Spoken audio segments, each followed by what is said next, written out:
Dans les plaines du Texas, une répugnante créature terrorise les ranchers. It's a creature unlike they've ever seen before. They are pretty gruesome looking. They're really scary. Soir après soir, une même signature. Des bêtes vidées de leur sang. The chicken was opened only in its thorax area. All told, I lost 28. L'auteur du crime, le Chupacabra. Be sure we have a full clip. Let's go.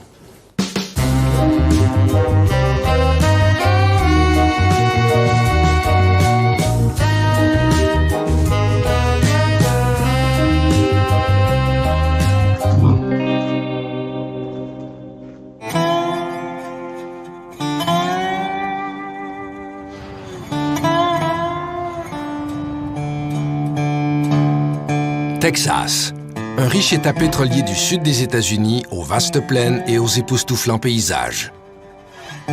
Ici, les cow-boys ne sont pas des personnages de cinéma.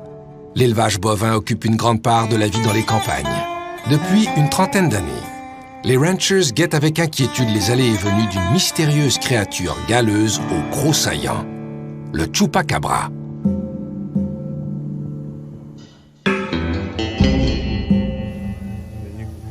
C'est dans le village de Ratcliffe que le monstre a été vu pour la dernière fois.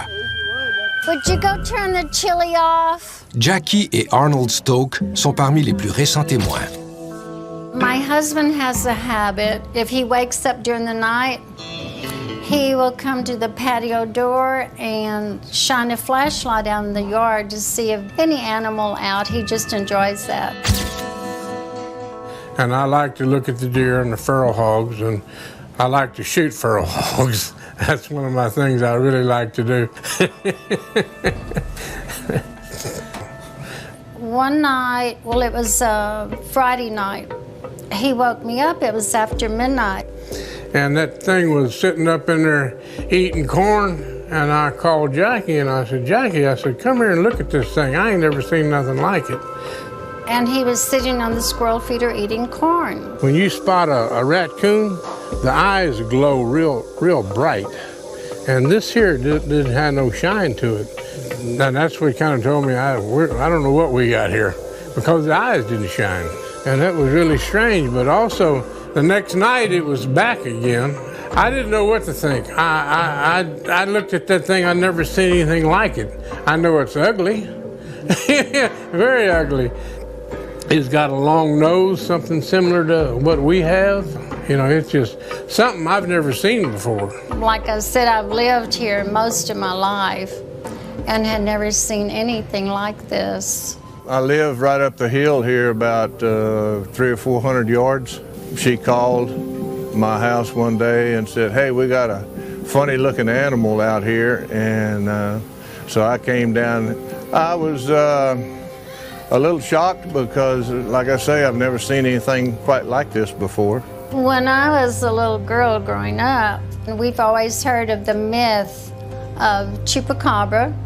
And I said, kind of jokingly, I said, well, I don't know, it looks like a baby Chupacabra. Since this happened, so many people have told us that they have been seeing them. This is a hot spot for the sightings and the people that shoot them within a 15-mile radius of Ratcliffe here.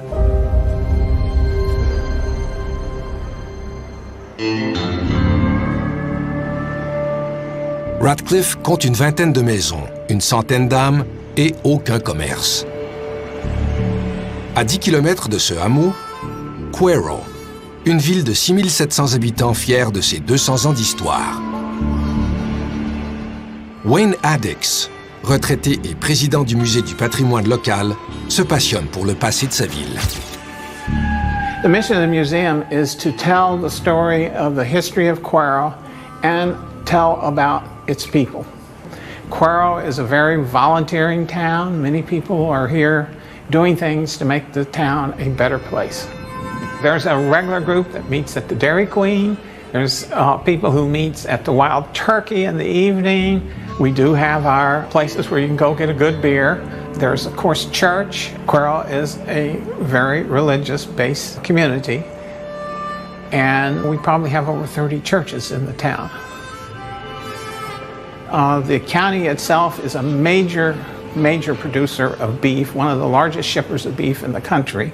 Many of them are long-term family ranches. Some areas of the country, they've been taken over by big corporations. Here, they're still mostly family ranches. Radcliffe et Quero font partie du comté de DeWitt, un territoire de 910 km² qui, au fil des ans, est devenu le terrain de jeu du terrifiant Chupacabra. C'est ici que sont répertoriés les témoignages de personnes affirmant avoir vu le monstre. The Chupacabra has been reported from Puerto Rico to Maine, and so it's not unique to this area. I would say that we seem to see more sightings than most places. No, I have not seen one myself, so I'm totally dependent on what's been published in the newspaper or on the web.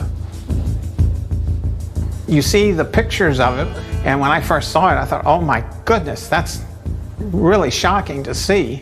And they are pretty gruesome looking and pretty fierce looking. Wayne Addix n'est pas le seul à craindre cette terrifiante créature.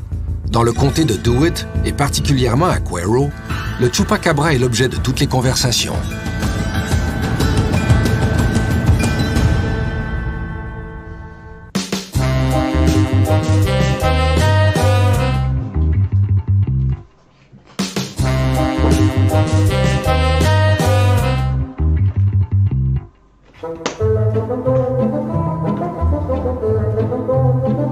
Sur un ranch en périphérie de Quero, vit une passionnée du règne animal, la docteure Phyllis Canyon. Certified nutritional consultant, doctor of naturopathic medicine, animal enthusiast, outdoorsman, and I love life. I hunt anywhere that I have a chance to. This is a Burchell zebra from Namibia. A zebra is a very, very difficult and very challenging animal. This is a bobcat that was taken on this ranch. In the beginning, I thought it's what was taking my chickens until I shot him one night. And the next night, a chicken was killed and he was dead. So then I knew I had something different. Mais quelle créature s'attaque au poulet de la docteure Phyllis Canyon? I came home and one of the chickens was dead. And it's like, now this is really bizarre that the chicken would have been left dead there. Any predator is going to pick the animal up and carry it off. All the prime meat is still on the chicken. The chicken was opened only in its thorax area. So I got a white rag and I dabbed the area and there was no blood on the rag. And I thought, oh my gosh. So what would kill the animal and really be only intense at drinking the blood or sucking the blood? After the 7th chicken I found in the exact same fashion, then I began to ask the neighbors. And immediately everyone said, oh my gosh, Dr. Canyon, that is the Chupacabra. And I'm like, what? The Chupa what? And they said, a Chupacabra, that's a bloodsucker.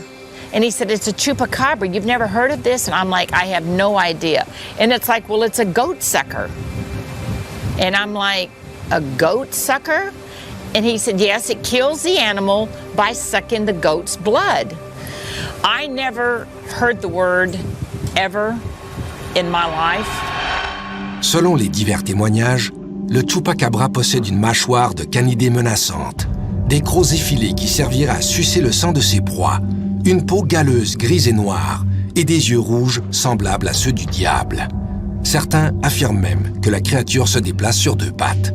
D'autres croient avoir vu des épines sur le dos du Chupacabra. Bref, une créature terrifiante qui ne ressemble en rien aux espèces connues dans la région, d'où son statut de monstre. En 2007, la Dr. Canyon aperçoit sur son terrain une inquiétante créature qu'elle a peine à identifier. It's like, whoa. First time I saw this beast was right out there where that little green tuft of grass is. It was about this time of the day, so the sun was really shining on it, and I could see it didn't have any hair. And it trotted off and went in between the house and the barn. And that was it. Just kept looking back at me along the way. And then I drove up and tried to go around to see if I could see where he went, and I couldn't. And it's like, OMG. And it's like, okay, who do I tell that to? We had just gotten back from Africa, and it's like, wow, we saw a lot of weird stuff in Africa, and none of it looked like that. And it's like, you know, this is something different. And then the story began. I didn't say anything to anyone because I thought, well, people are going to think I'm loony. My name is Emily Booker. My daughter Phyllis came across this strange animal. We don't know where it came from. She happened to see one of the first ones, and she's been interested in it ever since. I kept seeing an animal on the ranch that I did not know what it was.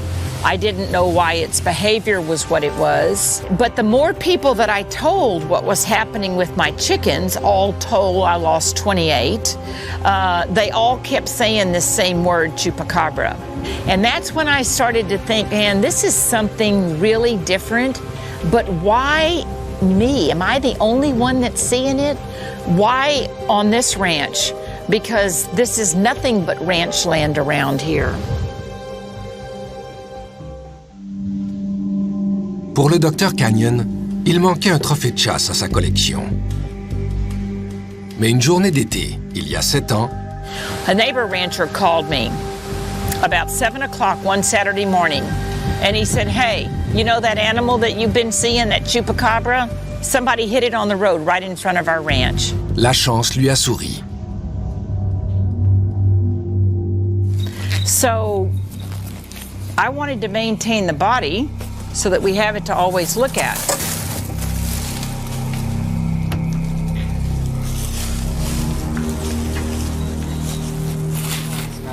And the smell is quite strong. And this is the tail that we preserved because the tail is so long, and that is very, very unusual. Just a genetic disposition in that particular type of animal for sure. That is the real thing.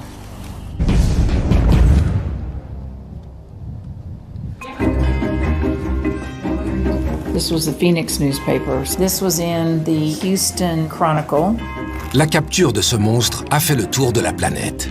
Depuis, Phyllis Canyon a été surnommée par les médias la Chupacabra Lady. People hear about it and correspond with her about it and want to know more about it. School children write about it. It's just been phenomenal. My name is Amanda Brown. I'm an anchor, producer, and a reporter. Well, basically, people started saying they've been seeing chupacabras on their land. And that's when, news stories started popping up. And these are stories that will go nationwide, even international, because that's how much people are interested in them. And things have not been the same since. I'm an old newspaper woman, so I save clippings of everything. And over the years, as you can see, it's just accumulated. And all of these clippings are from places all over the world. Do I have an animal background? No. I have been an outdoorsman all my life. And how I got deemed the Chupacabra Lady, I'm not sure if there is anyone that has done as much research into the animal and has had something to correlate some of its abnormalities to. And this has been going on for 7 years, and the interest has not waned one bit. People are still interested in the chupacabra.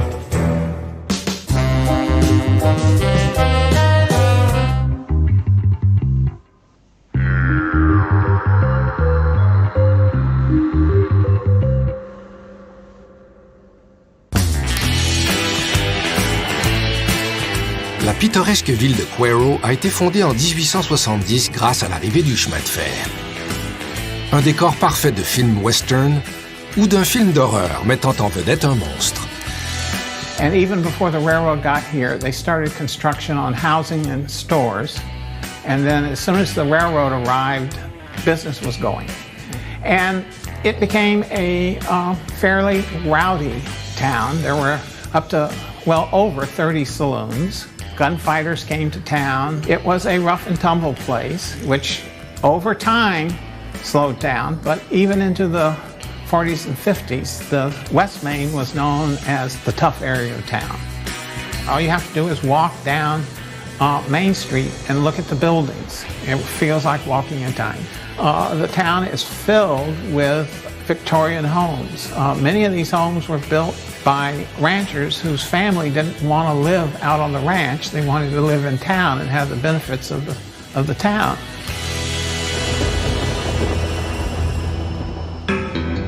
Et comme dans le Far West, tout est possible. Même les monstres. Dès leur tendre enfance, les gens d'ici entendent parler du Chupacabra. So down in South Texas, I've heard about the Chupacabra since I was a little girl. And you go to, neighbor's house, oh, you better behave, a Chupacabra will come get you. And you just are like, oh, okay, I'm just gonna stay inside when it gets dark. So. My name is Anthony Natardis. I'm the County Extension Agent for Agriculture in DeWitt County. What I know on the Chupacabra, I grew up in South Texas. I'm 46 years old, and I can remember hearing that as long as I've been alive. And I've seen different things, where something will be in the newspaper or on TV of Chupacabra sightings. The origins date back to the 1990s. In Puerto Rico, a bunch of goats and chickens were found dead. And I guess the farmer claimed that a Chupacabra sucked the blood out of his animals, and that's kind of where it started. I feel like the first news story was reported sometime around that time, but from then on, I think stories started spreading and sightings of the El Chupacabra just kept going on and on and on, and media started covering more and more stories of these sightings. Mais comment ce monstre a pu se déplacer de Puerto Rico au Texas? Personne n'a trouvé réponse à cette énigme. So how did it get here? Nobody knows. It is truly a very deep-seated mystery. The typical description around here is a hairless, weird-looking canine. That's what people are calling the Chupacabra. People say it's a creature unlike they've ever seen before. It's got sharp fangs, long nails, hairless. It's on 4 legs. It's scary. And a lot of people in South Texas do believe in the Chupacabra because there's a lot of farmers, a lot of ranchers that have livestock. So they keep their guns with them, just in case something runs along the field that they don't know, and they will shoot it. Some people even have some stuffed in their houses. Empailler un Chupacabra? Qui d'autre que la docteure Phyllis Canyon pour mener à terme cette tâche insolite? And if people made fun of me, yes. And they're like, really, Dr. Canyon? Really? A Chupacabra? Give me a break. And then I say, you come look at it in my house, and you tell me what you think it is. Of all the things that we've had the pleasure and the challenge of hunting around the world, the Chupacabra definitely brings in more questions than anything that we have hanging on the wall. This is it. We had the animal mounted in this form because this is how it always appeared to be walking. Monstre ou animal? Certaines caractéristiques de la créature ne correspondent à rien de connu chez le règne animal selon la docteure Canyon. It appeared to have somewhat of a hump in its back. When we actually measured the legs, the front legs are about 1.5 inches shorter than the back legs. These are the nodules that are on the rear end that we still do not know what they are. We don't know what the stripes on the leg are. That has 2 nipples here, but it does not have the back 2. And that would be about as unusual as a human only having 1 breast. And we confirmed that when we actually taxidermied and took the hide off of the body. There were no mammary glands going there. So a very unusual feature, and one that has been consistent on all 4 that we've come in contact with in this ranch, in this area. One thing that we really didn't understand was why it has so much extra skin on the forehead part. The top mandible, you can see, is about 1.5 inches longer than the bottom mandible. It's like, how can that be? Is that one of the reasons that maybe it craves blood and it does not crave the meat? That's just one of the mysteries that we just don't know. And then the blue eyes, and they are beyond blue. So again, we talk about not having any hair on it. As you can see, there's no hair anywhere on it, yet when you get the right angle, you can see the amount of fuzz that covers the body. But all of these features are extremely, and in some cases almost bizarre, with the nipples and the nodules on its butt end that we just don't see on animals anywhere that I have traveled, and certainly on anything that we have in Texas. Pretty bizarre. The mystery continues.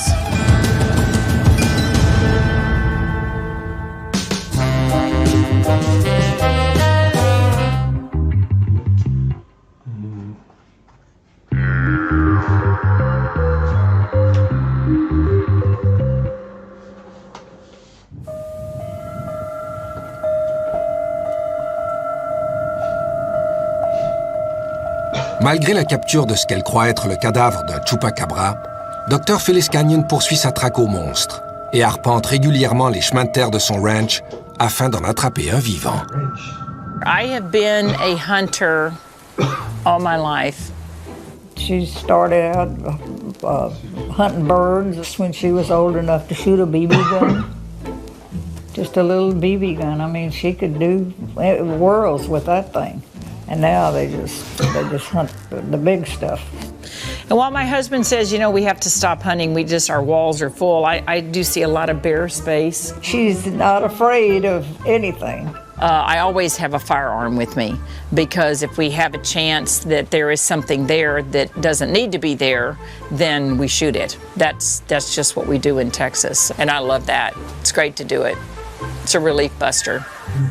Well, I guess one of her favorite things is hunting chupacabras, but we'll get the pistol. Very, very good at what she does. We'll get the rifle. And we'll be sure we have a full clip. Let's go. So we'll just drive around and see what we can find.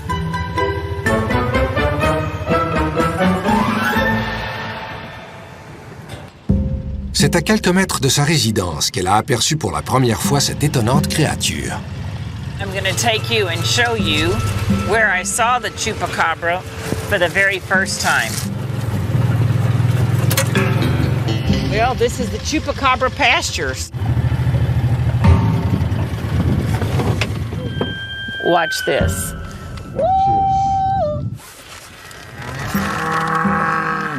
When they hear that, they know that I am here. Hi, girlies. When I saw them up in the front, the animals were around and they didn't seem to be bothered. Now, there are some animals that might scare it off, but that's what makes it really interesting.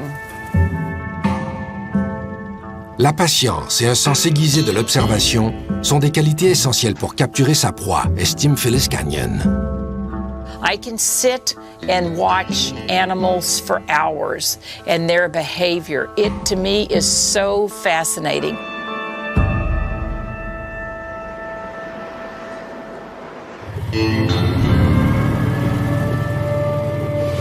Well, I mean, you never know. When you hunt, you just never know. I mean, maybe you'll not see anything.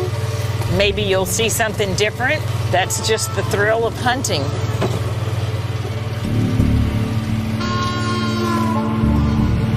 Deer right there with her baby. That's a fawn. Maybe. Never know when you drive around what you may jump up. That's what we call jumping them up. Oh, there's jackrabbits. Look at them hopping off. How cute is that? I mean, when they put their ears back, they're hard to see. Mais pour certains experts de la faune, les recherches de Dr. Phyllis Canyon sont vaines. We're in an area here that's somewhat unique in that we're in a transition zone between the Gulf Coast prairies and what we call the South Texas brush. The habitat here changes, and so therefore we have a change in kind of wildlife. It's very diverse. As a result, you have things in nature where you have diseases that create chupacabras. That's fine for those people that are into those mythical things. I think that's great. I think it brings a sense of a little bit of notoriety to the area or the particular person that found it. But again, there's been no science that has found that it is, in fact, some mythical creature. saw it a couple of times. There was never a time that I was not always looking for it. I mean, I'd come up here and look around at all the tracks that are here and see what tracks are unusual and what tracks do we recognize. Because there'll be deer tracks and there are hog tracks and there are raccoon tracks. A lot of deer tracks. Yeah, always come around and just look and see if there's anything different, anything that we would not, that I usually don't see. And then you get a track like this that's actually different. Here, that's a big animal, whatever that is. You can see its toe prints with its toenails sticking there. That's really weird. That's big. And there's a giant snake going into the water right there. Wow.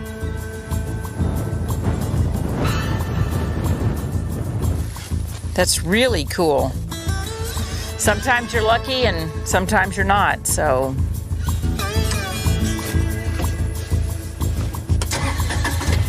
So see, when you go out to hunt, you never know. We've seen deer, we've seen snakes, we've seen the jackrabbits. All is missing is the chupacabra.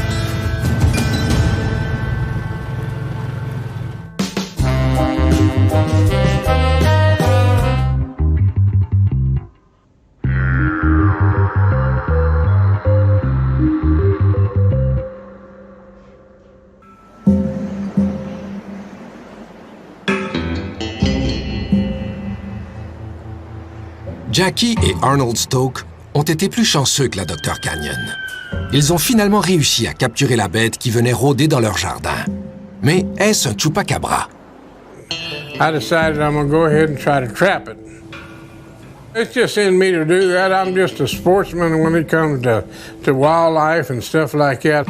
This thing here, it was different and I wanted it. I had a platform, went out to right here, and that's where I put the trap. They say that these things can jump high. I don't know, I've never seen one jump, but I've heard people say that they can really jump high. And that night, about 11:30, 12 o'clock, we had it trapped. We couldn't believe it was that easy. Yeah. But ours looked like a small canine of sorts, you know. So I fed it dog food, and he loved it. My uncle caught one. Well, it got my attention, so I came out here with the kids, and sure enough, we saw the chupacabra, and it was ugly. He would growl. Almost like a dog's growl or something, you know. You wouldn't want to put your hand in the cage. I was kind of scared, and then here it is, and it hissed. It was just a weird sound. I was glad it was in the cage. Pour la première fois dans l'histoire du Texas, le monstre a été capturé vivant. Les médias se sont rapidement emparés de l'affaire. We took it to town, and the Quail Record, which is our newspaper in Quail, they come and took pictures of it and put it in the paper, and then Well, the word spread. somebody said, well, it's been in New York. And somebody said it was over in Korea and in Vietnam and someplace up in Montana. And it just went everywhere. We had no idea that it was going to catch on like that. No idea. It was something else. Oh, it was very much the talk of the town. You could go to any coffee shop or any place, any restaurant, and that was what individuals were visiting about. I just remember the article in the paper and the picture in the papers just stood out in my mind because it was so unique. At first I thought, well, maybe there is something to this chupacabra because that thing is alive and completely hairless and it really looks like a different kind of animal.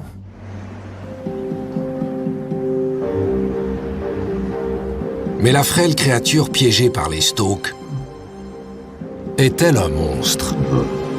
We had a family actually catch in a live trap a critter, again, that was experiencing hair loss, kind of really strange, distorted looking critter that was alive.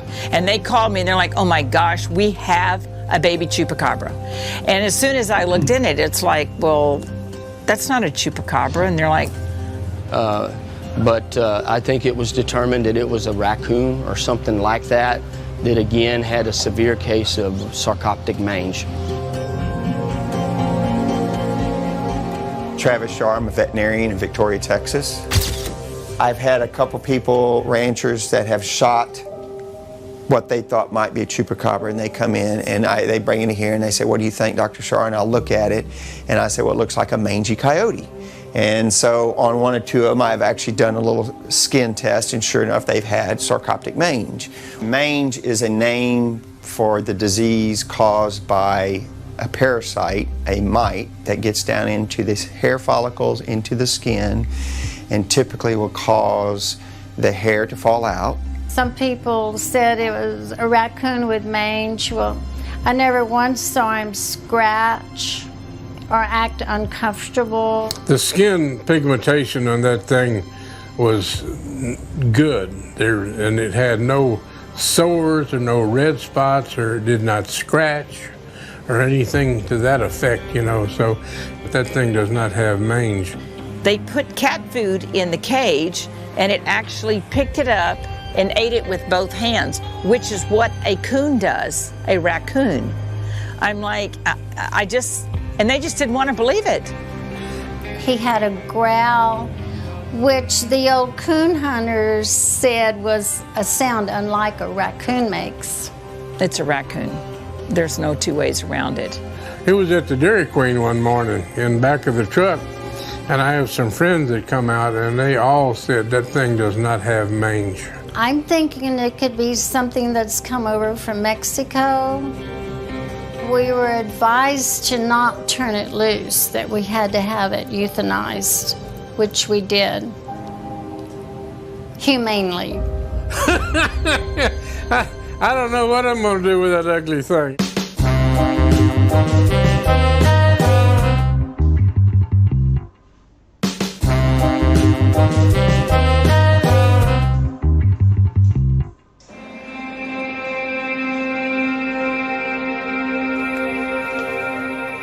De son côté, la Dr. Phyllis Canyon n'abandonne pas. Elle espère toujours être la première à capturer un vrai chupacabra vivant. Oh, the trap stayed up for about 4 years. When the animal goes in and steps on that, traps him. We caught a lot of stuff in it. We caught coons in it, and possums in it, and skunks in it. But the elusive chupacabra, that one is a challenge. So, gives me more incentive to just keep looking and trying to figure it out and think, how can it be smarter than me? That's what I think a lot. We just keep looking for them. Même si jusqu'à ce jour, aucun chupacabra n'a été capturé en vie, ici au Texas, on continue à y croire. Car jour après jour, les habitants du sud de cet État continuent d'apercevoir des créatures inédites sur leur ranch. Mais alors, qu'est-ce qui se passe dans la région? The reason why we're seeing so many maybe in this area is just the landscape of the county and this part of the state has changed. There's the oil and gas activity where we have a lot of land that's being pushed down in oil well. Instead of brush, it's now an oil well. So I think it's probably dispersed. The wildlife population probably does explain some, the fact that there's more sightings. The oil industry has only started to become so affluent within the past 3 years. This happened 7 years ago when there was not much oil around here. Do I believe that has something to do with it? No. Now, could you have a mutation? Yep. But a mutation could be 1 in a million. I have seen 4 of these within 4 days. That's not a mutation.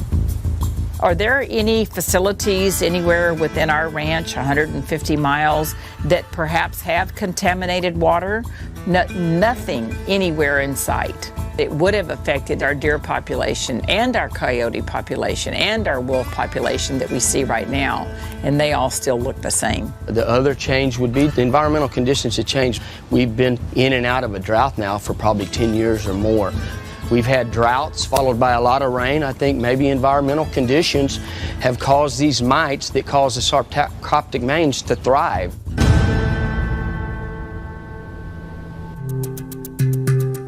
Pour Anthony Netardus, le mystère s'explique simplement.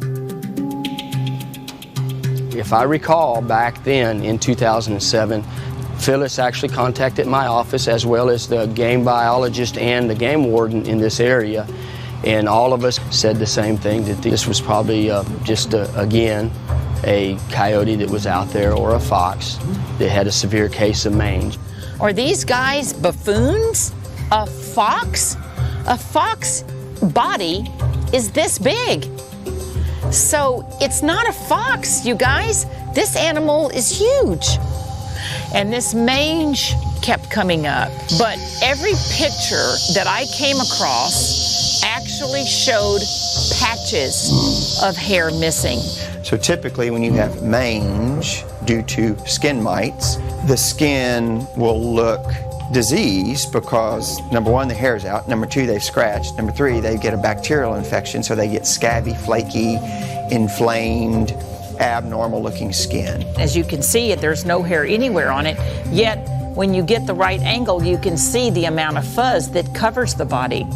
And again, that would not be indigenous with an animal that actually has mange. But nor did the skin look like it was infected. Nowhere did it look like it had mange. Why are the eyes so brilliant blue? Why does the front leg appear to be shorter than the back leg? Why is the top mandible longer than the bottom mandible?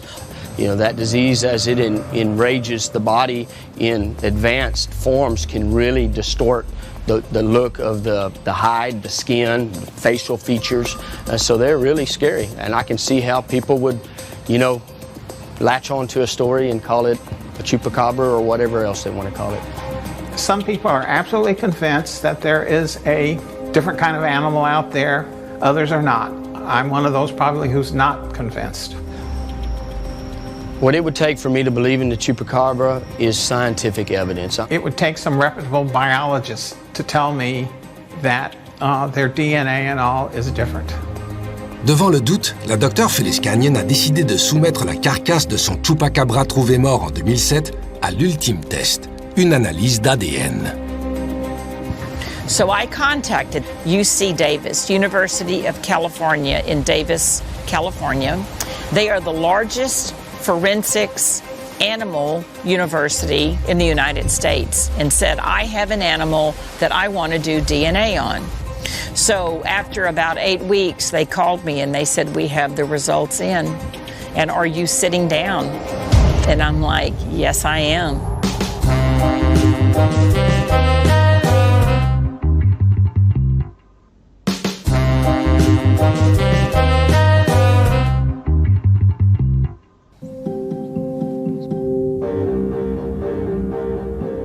Après 8 semaines, la docteure Phyllis Canyon a reçu les résultats de l'analyse d'ADN. Les conclusions sont pour le moins étonnantes. They said this is a mix between a coyote on the maternal side and a Mexican wolf on the paternal side. And how does that happen? Because those two do not breed. So the DNA does not match anything in your annals of history with DNA in animals? And they're like, none. Can a wolf and a coyote breed? Some say yes, some say no. So, and I think it's plausible. Le Dr Shar a aussi procédé à des analyses pour déterminer si la créature avait la gale. Most common reason we see dogs without hair is because of mites. And so you diagnose that by doing a true biopsy where we cut a piece of that skin off and we sent that skin to an official pathology lab. Et le résultat? And they did not find any type of mites, skin mites. Si la bête n'a pas la gale, comment expliquer cette absence de poils? Et cette bête hybride peut-elle vraiment sucer le sang de ses proies? They cannot suck the blood. It is not anatomically possible. They can bite them, in particular if they bite them on the neck, obviously, because you have the carotid and the jugular, which are your major blood vessels. Number one, it's a very vulnerable place for fighting. And then when they cut those or bite those, that blood's going to squirt out. They can sit there and lick and consume the blood by licking it, which a lot of animals like blood. I mean, it's supposed to be a very palatable protein. You know, people eat blood. I mean, there's blood sausage that people eat. So I think that is their meal of choice, maybe, is this blood, is why I look at it. So do I believe there is an animal without hair that's a few different features and it want to be named a chupacabra? Name it a chupacabra is my scientific thought. I think that's a perfect name for this if it is indeed a new breed, which if there is a coyote-wolf cross, what do you want to call it? You want to call it a coyote wolf? Call it a coyote wolf. You want to call it a chupacabra? Name it a chupacabra.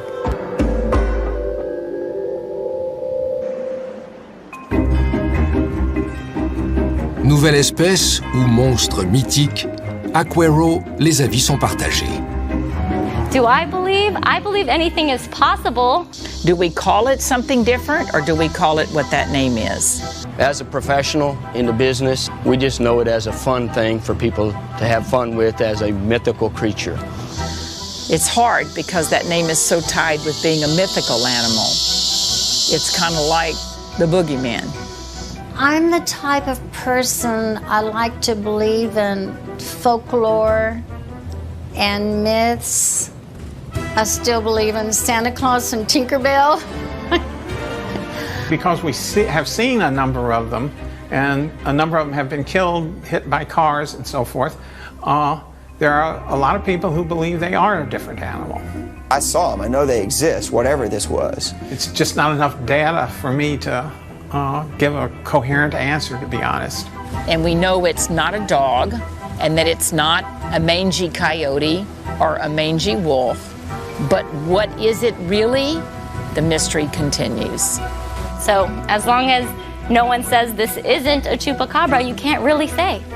Can't really say which one, who is right. Can't really say. Quero et les plaines qui l'entourent ont plus à offrir que la traque au Chupacabra. A lot of the tourists who come to this community are looking for heritage because of the history of the city of Quero and DeWitt County, because we can go back to the 1830s and the 1840s. You have a lot of people who are coming in to do some hunting and fishing. The Quero Heritage Museum is expanding. Et ce musée regorge de curiosités. Upstairs is, as far as I know, the world's largest collection of juice reamers in a museum. And in fact, I think it's the only significant collection in any museum. The oldest is probably this one. It's the first patented juice reamer in the United States. We have probably 5,000 individuals who come in the springtime and enjoy the wildflowers of DeWitt County. Quero is the wildflower capital of Texas, and the surrounding area is just filled with fields of color. We have 10 to 12,000 people who come in October to enjoy Turkey Fest and all of those activities and watch the turkeys race. And so that's a big celebration in October. It's quite an event.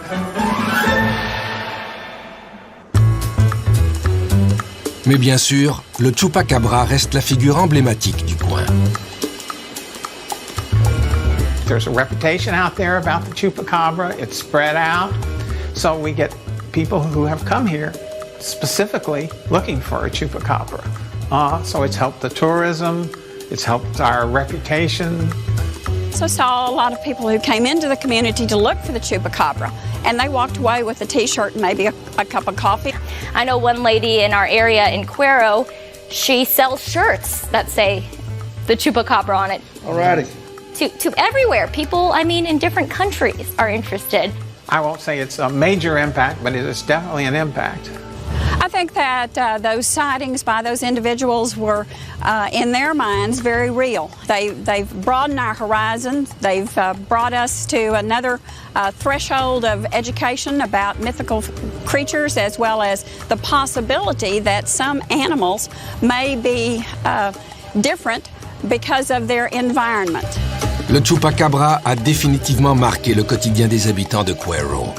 Et pour la Dr. Phyllis Canyon, la rencontre avec ce monstre a bouleversé sa vie. You know, this has been 7 years since I first saw the Chupacabra. So for me, the questions always continue, and the quest to find out what it is will never end.